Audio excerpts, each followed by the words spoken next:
10ാം class പരീക്ഷയ്ക്ക് മദ്യവുമായി എത്തിയ വിദ്യാർത്ഥികൾ. പത്തനംതിട്ട കോഴഞ്ചേരിയിലെ സ്കൂളിലാണ് പരീക്ഷ കഴിഞ്ഞ് ആഘോഷിക്കാൻ വിദ്യാർത്ഥികൾ ഇന്നലെ മദ്യവുമായി എത്തിയത്.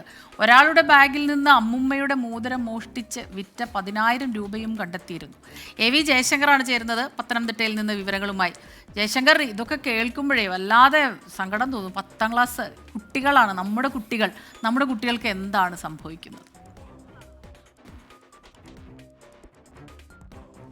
അതായത് സ്മിത, കഴിഞ്ഞ ദിവസമായിരുന്നു ഈ 10ാം ക്ലാസ് കുട്ടികളുടെ പരീക്ഷ അവസാനിക്കുന്ന ദിവസമായിരുന്നു. കുട്ടികളെല്ലാം വലിയ ആഘോഷത്തിലായിരുന്നു. ആ ഒരു ഘട്ടത്തിലാണ് ഇങ്ങനെ ഒരു ഞെട്ടിക്കുന്ന വിവരം പുറത്തു വരുന്നത്. കഴിഞ്ഞ ദിവസം സ്കൂൾ കുട്ടികൾ എത്തിയ ആ ഒരു ഘട്ടത്തിൽ വിദ്യാർത്ഥികളുടെ മട്ടിലും ഭാവത്തിലും ഒക്കെ അധ്യാപികയ്ക്ക് സംശയം തോന്നി. തുടർന്ന് ഈ അധ്യാപികയുടെ നേതൃത്വത്തിൽ ഈ വിദ്യാർത്ഥികളുടെ ബാഗ് പരിശോധിച്ചു. ആ ഘട്ടത്തിലാണ് കുട്ടികളുടെ ബാഗിൽ നിന്ന് ഇത്തരത്തിൽ മദ്യം പിടികൂടുന്ന ഒരു സാഹചര്യം ഉണ്ടായത്. ഉടൻ തന്നെ ഈ ബാഗ് വിശദമായി പരിശോധിച്ചപ്പോൾ മറ്റൊരു ഈ കൂട്ടത്തിൽ തന്നെ ഒരു വിദ്യാർത്ഥിയുടെ അമ്മയുടെ മോതിരം മോഷ്ടിച്ചു വിറ്റ 10,000 രൂപയും എന്തായാലും കണ്ടെത്തിയിട്ടുണ്ട്. ഈ കുട്ടികൾക്ക് അടിയന്തര കൗൺസിലിംഗ് നൽകാനുള്ള നടപടി സ്കൂൾ അധികൃതരുടെ ഭാഗത്തുനിന്നുണ്ടായിട്ടുണ്ട്. 4 കുട്ടികളാണ് ഇത്തരത്തിൽ പരീക്ഷ കഴിഞ്ഞ് ആഘോഷിക്കാൻ മദ്യമൊക്കെയായി സ്കൂളിലേക്ക് എത്തുന്ന ഒരു സാഹചര്യം ഉണ്ടായത്. ഒരു അധ്യാപികയ്ക്ക് ആ നിമിഷം തോന്നിയ ചില സംശയങ്ങളാണ് എന്തായാലും ഈ വിഷയവുമായി ബന്ധപ്പെട്ട് ഇത്തരത്തിൽ ഈ കുട്ടികളുടെ കയ്യിൽ നിന്ന് മദ്യം ഉൾപ്പെടെ പിടിക്കുന്ന കാര്യത്തിലേക്കൊക്കെ നടന്നത്. വിദ്യാർത്ഥികളാണ്, ഉത്തരവാദിത്തമുള്ളവരാണ്. നമ്മളൊക്കെ ഈ ലഹരിക്കെതിരെ വലിയ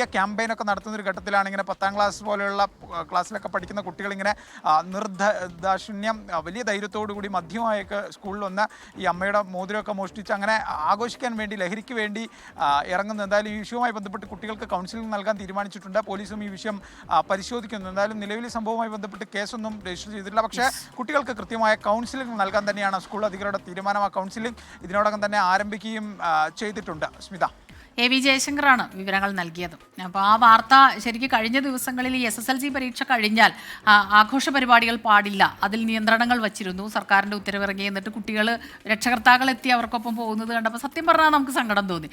ഈ പരീക്ഷയൊക്കെ കഴിയുമ്പോൾ അവർ ഒരുപാട് കാര്യങ്ങൾ സംസാരിക്കാനുണ്ടാവും.